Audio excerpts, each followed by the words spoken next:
Hello everyone, কেমন আছো সবাই? আশা করি সবাই ভালো আছো। আমিও খুব ভালো আছি।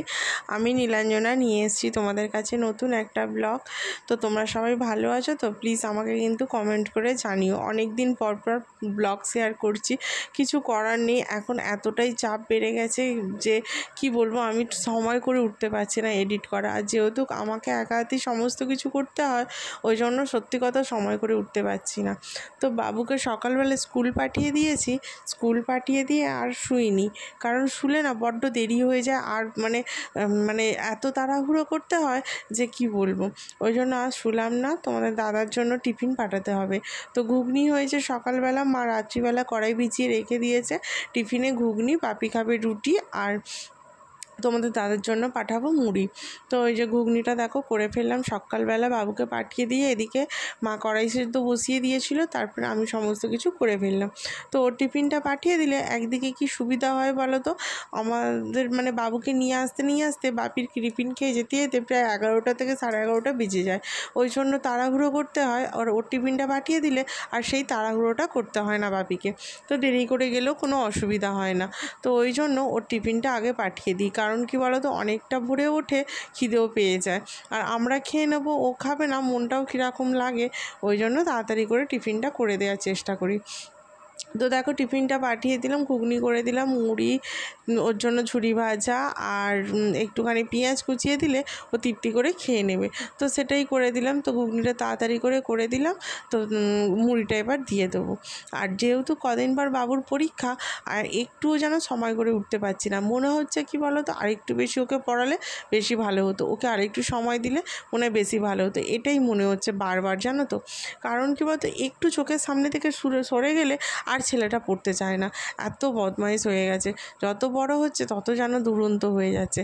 আর কি বলো তো, পাড়ার ছেলেরা সবাই সমস্ত খেলে, আর ওর মনটাও ওখানে থাকে, কিন্তু সামনে বসে থাকলে সেটা করতে পারে না। তো দেখো এই যে টিফিনটা গুছিয়ে দিলাম, তরকারি মুড়ি দিয়ে দিলাম। একদম গরম তরকারি বলে কৌটোটা এখন আনলাম না, আমি আগে কৌটোটা তুলে রেখে দিলাম। মুড়ি পেঁয়াজ কোচাতে যতটা ঠান্ডা হয়ে যাবে তারপর আনবো। কারণ একদম গরম এটা দিলে আবার অসুবিধা যদি হয়ে মানে যদি খাবারটা গন্ধ হয়ে যায়, ওই ভয়েতেই করলাম না। কারণ খাবে কখন বলো তো, 10টা 10:30টার সময়। তো ওইভাবে তারপর দেখো মুড়ি ঝুরি ভাজা আর একটুখানি পেঁয়াজ কুচিয়ে দিয়ে দিলাম। ও ওতেই তৃপ্তি করে খেয়ে নেবে। তো তাই করলাম। ও চলে বাপিকে টিফিনটা পাঠিয়ে দেওয়ার পর সংসারের সমস্ত কাজ কিছু পড়ে আছে। যেমন মানে কিছুই হয়নি বলতে গেলে, বিছানা চুলবো, ঘর ঝাড় দেবো, মুছবো, এই সমস্ত কিছু পড়ে আছে। তো ওইটা পাঠিয়ে দিলে নিশ্চিন্ত হব। তারপর আস্তে আস্তে সমস্ত কাজটা সারবো। কাজ সারতে প্রায় 10:30 বেজে যায়। তারপর বাবু চলে আসে। বাবু চলে আসলে যেন একটা যুদ্ধ শুরু হয়, তাই না? স্কুল থেকে আসবে গরমের মধ্যে, ওকে ড্রেস খোলা, জুতো খোলা, মোজা খোলা, তারপর এদিকে বাপিকে টিফিন দেওয়া, মানে সব যেন একদম যুদ্ধ একটা আমার মনে হয় ওই টাইমটা। তারপর ওর এসে এত খিদে পেয়ে যায়, সকালবেলা টিফিনটা যেহেতু একটুখানি অল্প জায়গায় কিছু নিয়ে যায়, এত খিদে পেয়ে যায়। স্কুলে তো ও খায় না, ঘরে এসেই খায়। ওই জন্য আমার খাবার জন্য ছটফট করে। সমস্ত কিছু আমি রেডি করেই তার রেখে দিই। বাপির ওষুধ একটা থালার মধ্যে, তরকারি দিয়ে রুটি করে হটপটে সমস্ত রেখে দিই। আমি যেন ওই সময়টা নাজেহাল হয়ে যাই। মানে ও মা বাপিকে টিফিন দিতে আরম্ভ করে, আর আমি ওকে মানে রেডি করি। আবার চান টান করে মানে স্কুল ড্রেসটা খুলেই ওকে চান করিয়ে দিই। কারণ কি বলো তো, ও খেয়ে দিয়েই পড়তে ছুটবে। ওই জন্য তো মানে চানটা করিয়ে দিই, চান করেই খেতে বসে পড়ে। তো ওই করতে করতে প্রচণ্ড পরিমাণে মানে ওই সময় এত তাড়াহুড়ো করতে হয় যে কি বলবো। আমি ওই জন্য কী করি বলো তো, সকালবেলা যতটা পারি কাজ কমপ্লিট করে রেখে দিই। তারপর ও গেলে তারপর বসাবো রান্না। তো ওর সঙ্গেই আমরাও টিফিনটা খেয়ে নিই, মা আমি দুজনেই ওর সঙ্গে, মানে বাবু আমি বাপি একসঙ্গে খেয়ে নিই। আর তোমাদের দাদার যেহেতু টিফিন পাঠিয়ে দিই, ওই জন্য অসুবিধা কিছু হয় না। তো ওখানে খেয়ে নেবে। আর ভোরবেলা যেহেতু ওটা হয়, মনে হয় যেন কি খিদে পায়, মানে আগে একটু খেয়ে নিলেই ভালো হয়। তো যাই হোক, তো দেখো বিছানাপত্রগুলো আমি ঝেড়ে নিলাম, সোফাটাও ভালো করে পরিষ্কার করে নিলাম। আর এইটা দেখো বায়ুকল, বাবুদের স্কুলে বানিয়েছে, মানে শিখিয়েছে, এটা পরীক্ষায় হয়তো আসবে, এটা শিখিয়েছে।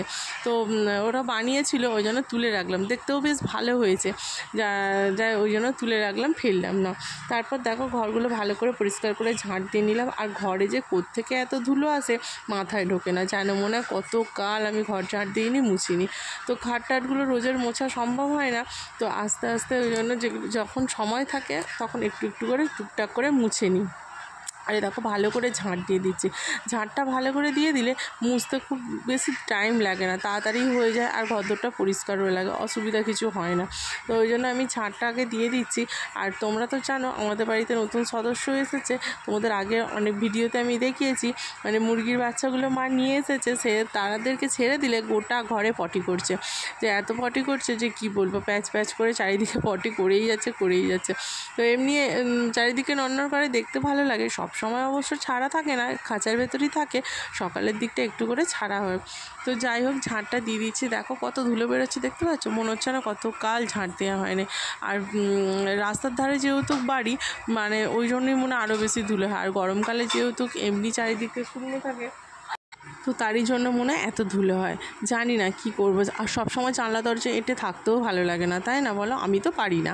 তো দেখো ওই ওপর থেকে সিঁড়িটা থেকে মুছতে আরম্ভ করেছি। মোছা হয় রোজেরই মুছি আমি, জানো তো, ওপর থেকে নিচ পর্যন্ত রোজেরই মুছি। কিন্তু পাথর ঘরটা অতটাও রোজের মুছা হয় না, কিন্তু সিঁড়িটিগুলো রোজেরই মুছে নিই। রোজের মুছলে একদিকটা হয় যে মানে বেশি ধুলোটা হয় না, ঘর দেখতেও বেশ পরিষ্কার লাগে সিঁড়িটিগুলো, তাই না? দেখো ভালো করে পরিষ্কার করে মুছে নিলে সত্যি সুন্দর দেখতে লাগে, পরিষ্কার চারিদিকে ঘরদোর পরিষ্কার থাকলে সুন্দর লাগে। আর কতক্ষণ পরিষ্কার, আমার ছেলে যে স্কুল থেকে আসবে কতটুকু ঘরে থাকে, স্কুল থেকে এসেই সমস্ত বিছানা ঘাঁটা হয়ে যাবে, বালিশগুলো ফেলে দেবে, আর মানে চারিদিকে হয়তো কাগজ ছড়িয়ে ফেললো, এই ছড়িয়ে ফেললো, ওইটা ছড়িয়ে ফেললো, আবার মানে আর একবার করে ঝাঁট দিলেই হয়, এমন অবস্থায় থাকে। তো যাই হোক সিঁড়িটা মুছে এসে তারপর নিচে দুতলাটা মুছে নিচ্ছি। দেখো দালানটার ঘর তোরটাও ভালো করে মুছে নিলে, তো ভালো করেই দেখো মুছে নিচ্ছি। আর এই যে ঘর মোছাটা নিয়ে এসেছে, আমি এই ঘর মোছাটাই প্রথম ইউজ করছি, জানো তো। এই ঘর মোছাটাতে বেশ ভালো মোছা যাচ্ছে, আর হাতে মোছার মতনই হচ্ছে, বেশ ভালো পরিষ্কারভাবে বেশ মোছা যাচ্ছে, খুব ভালো লাগছে, খুব সুবিধাও হয়েছে, তাড়াতাড়ি করে মোছাও হয়ে যাচ্ছে। আর সত্যি কথা হাতে যেরকমভাবে মোছা হয় যেন ওরকমই লাগছে, বেশ ভালো পরিষ্কারভাবে মোছা হচ্ছে। তো যাই হোক মুছে নিলাম। দেখো তারপরেই মোছাটা হয়ে গেলে আর সেরকম কাজ নেই, এবার করবো স্নান করে নেবো, তারপরেই তো চলে আসবে। আর এই দেখো মা কই মাছ নিয়ে এসেছে, দেখেছো, বাবু খাবে বলে কই মাছ নিয়ে এসেছে। কিন্তু পরে যেহেতু আমি পরে ভয়েসটা দিচ্ছি, আমি ওই জন্য বলছি বাবু আর কই মাছ খেতেই চাইছে না। আর কই মাছের সঙ্গে দেখো মা একটা বড় মাছ কিনে নিয়ে এসছে, বাটা মাছ কয়েকটা কিনে নিয়ে এসছে, মানে এইরকম কিনে নিয়ে এসছে, এক গাদা মাছ কিনে নিয়ে এসেছে, দেখছো। এই দেখো বাটা মাছ আর ওই বড় মাছটা, ওই মাছটা আমি কাটবো, কেটে তারপর চান করবো। আর ঘরদোর মোছার পর মাছ কাটতে যেন বিরক্ত লাগে, চান করার পর তো বেশি বিরক্ত লাগে, আমার ভালোই লাগে না মাছ কাটতে চান করার পর। কিন্তু এমনি আমার মাছ কাটতে খুব পছন্দ। দেখো অত বড় মাছটা আমি কী করে কাটি তোমাদের সঙ্গে সেটাই শেয়ার করলাম। এর আগেও আমি তোমাদের সঙ্গে মাছ কাটা শেয়ার করেছি, আমি এর আগেও অনেক বড় বড় মাছ কেটেছি। আমার মাছ কাটতে সত্যিই ভালো লাগে, কিন্তু সেটা চান করার আগে। চান করে নিলে আর মনে হয় না যে মাছ কাটি বা মাছ, এমনি বাছা থাকলে সেটা ধুয়ে দেবো, কিন্তু কাটতে ভালো লাগে না। ওই যে দেখো গায়েতে লাগছে, ওগুলো তো আষ্টে গন্ধ লাগবে, তাই না, গোটা গা, ওই জন্য আর সত্যি কথা ইচ্ছা করে না। তো ওই জন্য চান করার আগে ঘরদোর মুছে মাছটা আগে কেটে নিয়ে তারপরে একেবারে যাবো চান করতে। তো আর মাছটা কাটা থাকলে নুন হলুদ মাখিয়ে দিলে বাবু এসে টিফিনে একটু খায়, ও টিফিনে যাই হোক দিতে হয়, নয় মুড়ি রুটি পরোটা যাই হোক খাক, নয় একটু মাছ ভেজে দিতে হবে, নয় একটু ডিম ভেজে দিতে হবে। ওই জন্যই তাড়াহুড়ো করে মাছটাও আগে বেছে নিলাম, তো ওকে যাই হোক করে মাছটা ভেজে দিতে পারবো আসলে। তো তাই করছিলাম। দেখো বড় মাছটা আগে ভালো করে পরিষ্কার করে আঁশ ছাড়িয়ে নিলাম, ছাড়িয়ে নিয়ে তারপর পিস পিস করে কাটবো। তো দেখো তারপরে আমি চান করে একদম ফ্রেশ হয়ে এসেছি। দেখো চান করে পুজো করতে গেছি, তাও দেখছো ঘামেতে সিঁদুর গড়িয়ে একদম একসা হয়ে গেছে, মানে কি বলবো, এত গরম পড়েছে যা। তবে আগের বছরের তুলনায় এই বছরে একটু মনে কমই আছে, আগের বছর এই সময় অনেক বেশি গরম ছিল। তো দেখো আর একটা কথা, এই যে লিভনের এই সিরামটা আমি ইউজ করছি, তোমরা আমাকে প্লিজ কমেন্ট করে বলো তো এই সিরামটা ভালো কি না। আমি কোনোদিনও সিরাম ইউজ করিনি চুলের, এই প্রথমই ইউজ করছি। তো এই প্রথম কিনেছি, একটা ছোটোই কিনেছি লিভনের, তো ওইটা ইউজ করছি, একবার দুবার করেছি, তো দেখলাম ভালোই আছে, কিন্তু চুলের পক্ষে সেটা ভালো কিনা তো আমি জানি না, ওই জন্যই তোমাদেরকে জিজ্ঞেস করছি যে আমাকে প্লিজ তোমরা কমেন্ট করে বলো কিন্তু। তারপর দেখো রান্নাবান্না হবে, তো বাবু এসে চলে গেল পড়তে, আর আমি তারপরে দেখো আনাজ করতে বসেছি। টিফিন দেখলে পরোটা ভাজছি, পরোটা ভেজে তারপরে আনাজ করতে বসেছি। তো বাবু এখনও পড়তে যায়নি, মানে স্কুল থেকে এখনও আসেনি। তো আমি আনাজটা কুড়ে, মানে যতটুকু সময় থাকে কাজটা যতটা এগিয়ে থাকে আমারই ভালো। ও আসলে আবার ওর ড্রেস ট্রেসগুলো কাচতে হয়, তো তখন ওই জন্য রান্না করতে পারে একটু দেরি হয়ে যায়। ওই জন্য ভাবলাম বসে থাকবো কেন, যতটাও কাজ এগিয়ে থাকে। তারপর দেখো ও আসতে মা, আমি, বাবু তিনজনেই টিফিন খেতে বসেছি। ঘুগনি হয়েছিল, পরোটা, ঘুগনি, আর এই যে দেখো খেয়ে দিয়ে ও চলে যাচ্ছে। মানে কতক্ষণ, সত্যি বেশিক্ষণ থাকেই না, যতক্ষণ থাকে যেন মাথা খারাপ করে দেয়, আবার না থাকলেও যেন বাড়িটা বেশি ফাঁকা লাগে। তো ওর বন্ধু ডাকতে এসেছিলো, ও বেরিয়ে গেল। দেখো দেখতেই পাচ্ছ পড়তে যাচ্ছে, সামনেই পড়তে যায় বলে আমি আর দিতে যাই না, আমাদের পাশের বাড়িতেই পড়তে যায়, তো আমি আর ওই জন্য দিতে যাই না, ও একা একাই বন্ধুদের সঙ্গে চলে যায়।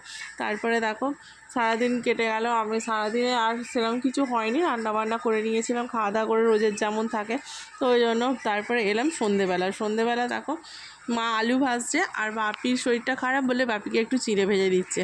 আর আমি তোমাদের দাদা চলে এসেছে, আর বাবু তাড়াতাড়ি করে পড়া করে নিচ্ছে, কারণ আমরা একটু বেরোবো। আমরা যাব হচ্ছে রামতলায় হচ্ছে রামনবমীর দিন প্রচণ্ড ভিড় হয় বলে রামতলায় এত ভিড় হয়েছিল যে আর পুজো দিতে যেতে পারিনি। ওই জন্য রামতলা যাচ্ছি আমরা পুজো দিতে, রাম ঠাকুরকে পুজো দেবো। বাবুর জন্য পয়সা তুলে রেখেছিলাম রামনবমীর দিন, ওখানেই যাচ্ছি পুজো দেবো বলে। তো দেখো তারপর রামতলায় গিয়ে ভালো করে পুজো দেবো। তো তার আগে রুমাল কিনলাম, মানে আমরা সেদিনকে রুমাল কিনেছিলাম, বাপির দেখে পছন্দ হয়েছিল বলে আমরা বাপির জন্য একটা রুমাল কিনলাম। তারপরে এই যে ডালি নিয়ে যাচ্ছি ঠাকুরকে পুজো দিতে। তোমাদের দাদাকে বললাম আমি আর বাবু যাচ্ছি, তুমি বাইরে থেকে ভিডিওটা করে দাও।